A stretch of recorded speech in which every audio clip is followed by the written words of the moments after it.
नारद जी महाराज ने देखा चारों ओर, इसलिए कहा माँ अब कहीं जाने का मन नहीं करता, कहीं नहीं जाता।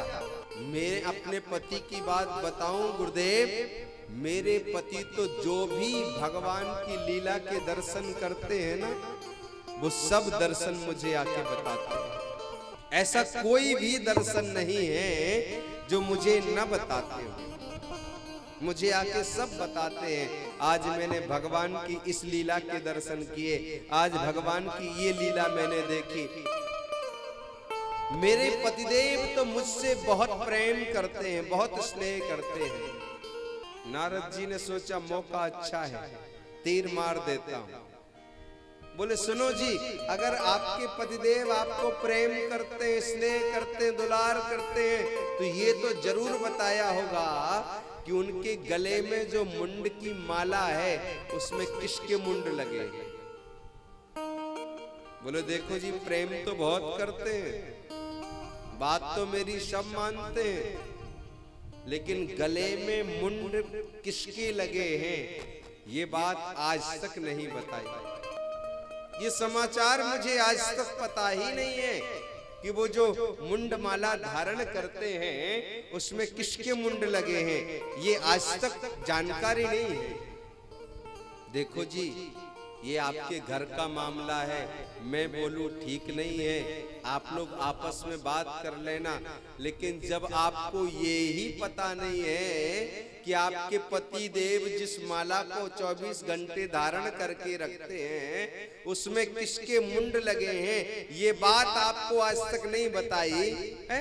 अब मैं क्या बोलूं आपसे, मैं कुछ बोल भी नहीं सकता। और बाबा बोले मैं तो चला, आप जानो, आपके पतिदेव जाने, आपका काम जाने, मैं तो चला। और महाराज नारद जी महाराज वहां से चल दिए। जाते जाते बोले देख लेना, जल्दी निपटारा कर लेना, हाँ देख ही लेना बात क्या है, क्यों नहीं बताए, कहीं और गड़बड़ ना हो जाए, क्या चल रहा है मन में। और महाराज इतना कहा और नारद जी महाराज चले गए। गुरुदेव से कहा गुरुदेव धन्य है, आज आपने मेरी आंखें खोल दी, ये बात तो आज तक किसी ने नहीं बताई थी, ये तो गुरुदेव ही बता सकते हैं, प्यार से बोलो। और महाराज नारद जी गए, बाबा बैठे थे, आ गए, बोले हाँ जल्दी जाओ, माता जी बुला रही हैं।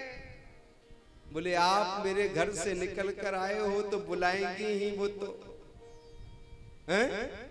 अगर आप जिसके घर से जाओ कुछ ना कुछ करके ना जाओ, ऐसा तो हो ही नहीं सकता। पर मुझे इतना भी भरोसा है आपने जो किया होगा ना सब अच्छे के लिए किया होगा, जग के कल्याण के लिए किया होगा। बाबा ने कहा ठीक है मैं जाता हूँ। और जैसे ही समाधि से उठे तुरंत पहुंचे, पराम्बा के पास पहुंच गए। देवी, अरे देवी सुनती हो? अब देवी कहाँ महाराज, देवी जी तो पहुंच गई हैं रूठ करके कक्ष में अपने। और महाराज मलिन वस्त्र धारण कर लिए, मलिन वस्त्र धारण कर लिए, स्वच्छ वस्त्र उतार दिए। पहले के समय में रूठने के लिए व्यवस्था अलग से होती थी, राजा महाराजाओं के महल में एक रूठने का कमरा अलग से बनता था। हाँ, अब वो व्यवस्था समाप्त हो गई। अब तो रूठना है तो वहीं हॉल में रूठ लो, वहीं मना लो, वहीं चुपचाप जो है खा लो, प्यार से बोलो। अब रूठने के लिए अलग से नहीं बनता, अब तो वहीं जो है आपस में ही चलाना पड़ेगा। और महाराज हुआ क्या, जैसे ही नारद जी महाराज गए, मां पराम्बा ने बोलना आरंभ कर दिया। पहले तो भोले बाबा आए, मां को चारों ओर खोजा, जब कहीं दिखाई नहीं दी तो कक्ष में गए। देवी मलिन वस्त्र क्यों धारण कर लिए?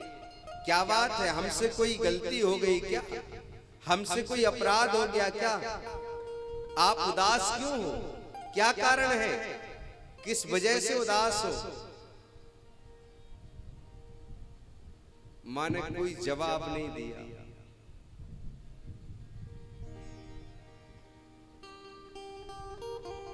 बहुत देर हो गई ना, जब कुछ बोलते ही नहीं है तो बाबा ने कहा, अजी बताओ ना बात क्या है, कारण क्या है, कुछ तो बोलो।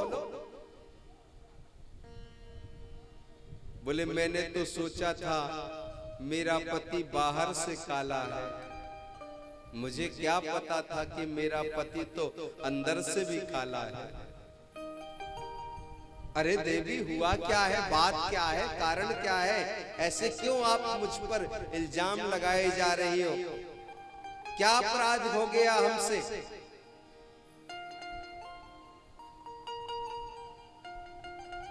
माँ ने कहा, अपराध थोड़ा छोटा नहीं है, अपराध बड़ा है। इतने दिनों से आप जिस मुंडमाला को गले में धारण करके रखे हैं, आपने आज तक हमें ये नहीं बताया इसमें किसके मुंड लगे हैं। बताओ, जो मुंडमाला आप 24 घंटे धारण करके रखते हो, उस मुंडमाला के बारे में आज तक आपने मुझे नहीं बताया, इसमें किसके मुंड लगे हैं। देवी, मैं आपसे कितना प्रेम करता हूं, कितना दुलार करता हूं, अगर इसकी कोई निशानी है तो ये मुंडमाला ही है।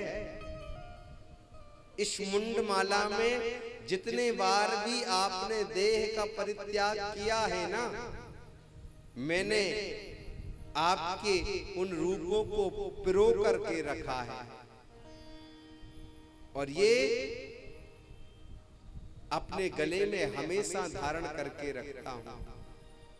ये वो मुंडमाला है, ये मेरे जीवन की अमूल्य चीज है। माँ ने कहा, तब तो आप और बड़े कपटी हो। क्यों? बोले आपने ऐसा क्या किया है जिससे आपको मरना नहीं पड़ता और मुझे बार बार मरना पड़ता है। क्या किया है आपने ऐसा? देवी, मैंने अमर कथा का पान किया।